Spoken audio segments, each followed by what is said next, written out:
Everybody to linuxacademy.com. My name is Terry, and in this course, we are preparing for the Linux Foundation Certified System Administration exam. Specifically in this video, what we're going to be talking about is how to find files at the command line. So when you're finding files on your file system, whether that file system is local or remote at the command line, it's using a couple of different utilities, find and locate. And you'll find that most of the time, you're going to be using the find command because it gives you more granular control over the functions that you can use to find particular files. So the first thing we want to do is we want to say, how do we want to find a file? Well, the most common way of finding a file is by name. So for example, if we wanted to find a file by a name, and remember that everything in Linux is case sensitive, we're going to find a file called, well, let's look at what we have in our directory here. Let's create a file called text, and we'll do echo test to etc test.txt. Now we've created this file called test.txt, and we want to find it. So if we do a find dash name test.txt, it will look only in the local directory. If we want to search the entire file system, for example, we could do a find dash name test.txt,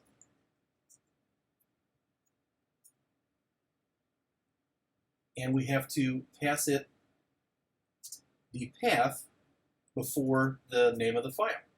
So in this case, it finds, starting from the root file system, the file name test.txt. And we did a search of the entire file system. And if you're not familiar with how to look at your file system really quickly, if we do a df-h, it tells us all of the file system partitions and where they're mounted. And in our case, there's a number of special system partitions, temporary and run partitions, that we can ignore. These are not partitions that are going to contain user data. The only one that we're worried about on our system right now is dev xvda1, which is mounted only on slash.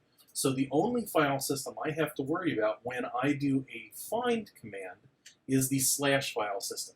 Now I can specify a particular directory only, whereas by default, if I put nothing in here, it will look in the local path, meaning whatever directory that I'm in. Or I can say, hey, only look in the etc directory, and it'll immediately return. So on large file systems, if you know exactly the directory, but you don't know the file name, I would pass in the directory name so that it significantly cuts down on the amount of time it takes to find a file. Now, if we don't know that the name of the file, for example, contains capital letters or not somewhere, so let's prepare for that by just doing a real quick copy. So let's copy the etc test.txt file to etc test.txt file, and those are two completely different files now. We'll clear our screen. We can tell it to please ignore, starting in the slash directory, which is root, we say please ignore the case of the name that I'm going to pass here, test.txt. And in this case, it'll ignore the case, and it'll return anything that matches any of the ASCII characters in test.txt. So, what we can also do is we can find all files that don't match a specific pattern simply by changing the order that we pass things in.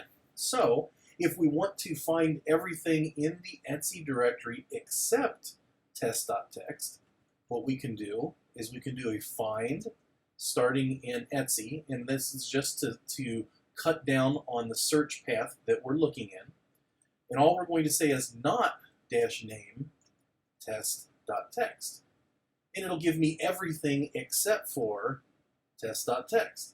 All the files and directories in the etc directory that don't match test.txt. So I've avoided looking for test.txt. So if I wanted to find something, for example, in Etsy that didn't match security, and we see that we have a number of different security directories here, what we could do is we could rerun that command and say, don't give me anything that matches security. And all the files that had security in it, right here, we see no file names with security in them. We can also find specific types of files that we want with the type parameter. So we can find regular files, we can find directories, we can find symbolic links, character devices, etc.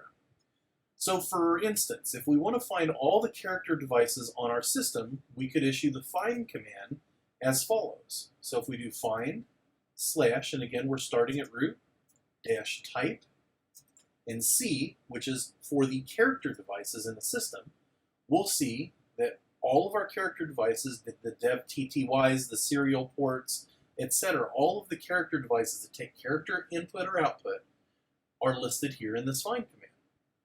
And if we wanted to find all symbolic links, which might be useful if you've created a number of symbolic links because you've installed an application and you want to make sure that the symbolic links have been cleaned up when you've removed it, we could do a find /-type and then L for symbolic links. And we see that there's a large number of those. We could find all directories on the entire system by doing a D, find /-type D. And then basically the file find that we did, -name test.txt, is the equivalent of doing a find /name star, which is find everything. The equivalent of that would be -type and then the file type, which will give me all of the files on the system. So there's a couple of different ways that we can do something. And now we can start to combine some of those ways of searching for files on our system.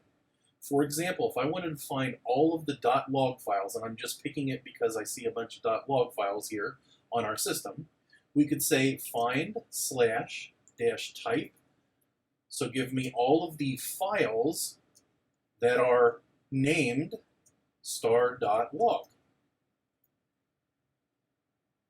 Now, if I wanted to find all of the directories, I could say directories-name log.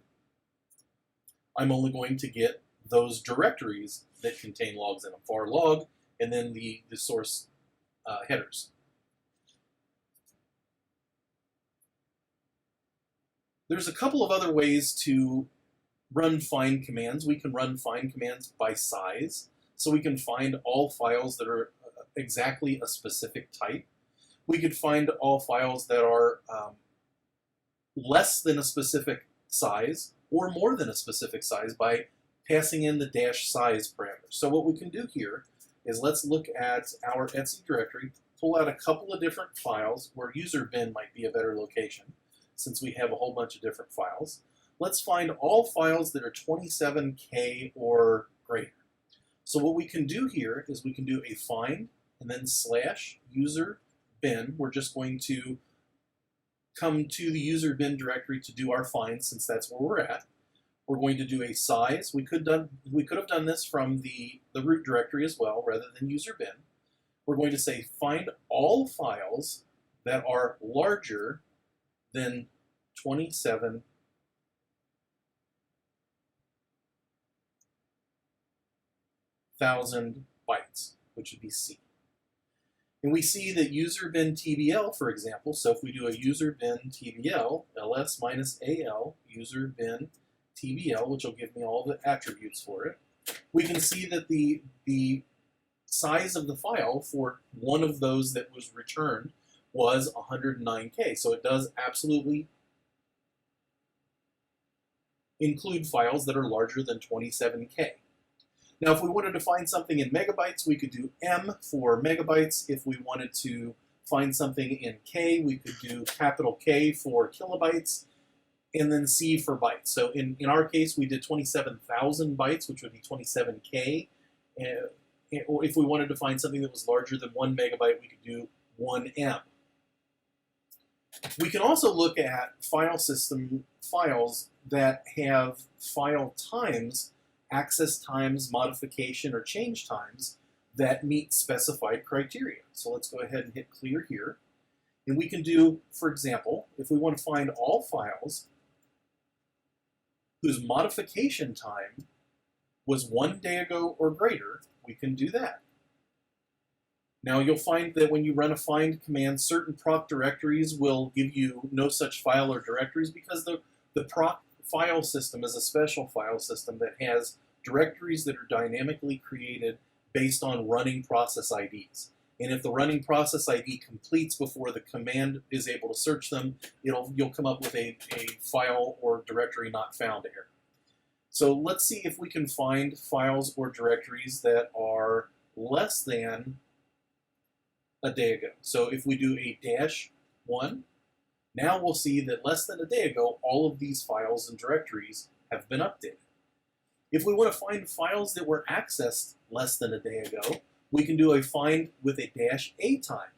And that -a time is the access time. And since we know we've created one in the Etsy directory, let's try that. Let's do find Etsy -a time -1. We have a large number of files that have been accessed in the last day, including our Etsy test.txt, which we know we created just a few minutes ago. Now we can get files that have their meta information changed or companion parameters, etc. So take a look at the man page for find, and you'll find that the man page gives you a ton of options for how to do particular finds on your system. Including all of the ones that we just went over, including the versions about file system mounts, about regular expression types, and traversing particular directories. We can also find files by owner or permissions. So if we wanted to find, for example, all files that are owned by syslog, we could, let's go ahead and clear our screen. We could do a find dash user, and then syslog. And it will tell us that all of those files are owned by the syslog user. If we wanted to find all files that were owned by root in the Etsy directory, for example, Etsy-user root, and we probably should cap that or pipe that to more, we'll see that almost everything in the Etsy directory is owned by root, including the text file that we created. Finally, we can find files based on their permissions as well as their owners. So if I wanted to know all files in the file system that had executable permissions for the group and were world writable by the owner, then I might do something like this. I can do find /-permission and then 755. 7 being all, 55 would be read and execute. And I'll find that there's a large number of them. So let's get that back down to a more manageable directory. Give me everything in the user bin directory that has permissions of 755, which should be almost everything in the user bin directory since that's what it's basically set up for. And we'll see that all of these files in the user bin directory have permissions for user and read-write. So there's a whole bunch of information that you can do with your find command, including executing commands once you've found the file. So we'll use an example here. So we know we have in our Etsy directory, we have the test.txt file. So let's assume we want to change permissions on that directory or on that file. So if we look at Etsy test.txt, we see that it has read-write, read-read permissions. We want to give full permissions to the owner, which in this case is root, who we're logged in as, and 0 permissions to every other group or user. So what we want to do is we want to find the file, and we want to change the permissions. So let's do a find on the /-name test test.txt file. So we're going to find, starting in the root directory, test.txt. And then what we're going to do is we're going to execute a chmod for changing permissions to 700, and then we have to have open and closed brackets, and then a slash and a semicolon. What this does is it takes the results of this find command, executes this command on the placeholder for the result of test.txt. Now if we look at ls-al, etc test.txt, we see that the test.txt has full permissions for the owner and no permissions for either the groups or every other user on the system. Let's go ahead and change that back to our 644. And we see that we're now back to etc test.txt. So the find command is very, very powerful in terms of being able to find information on our system. Now there is another utility that you'll find that you'll use sometimes, and there's a couple of different ways that you can do it. If you know the name of something and you want to know where it is, and it might be in a directory that's in your path, you can use the which command. So if we do which, and for example, we know that ifconfig is in the path, we can do a which ifconfig, which will tell us sbin ifconfig. But there's another utility called locate. So locate will tell us, based on a pattern, if something exists as long as it's been updated in the database itself. So one of the things that you can do to make sure that your system is as much up to date as possible is run this update db command. And the update db command will update the file system database for files that are within its file system so that we can do locations on certain things. So, for example, if we wanted to find a file called test.txt, locate test.txt.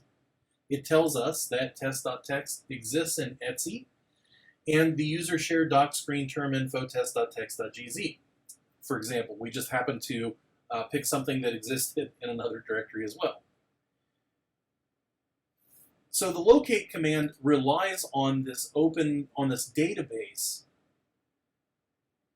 that we can update with update db, and it doesn't have as much flexibility in terms of the types of file system type commands that it can use for finding information.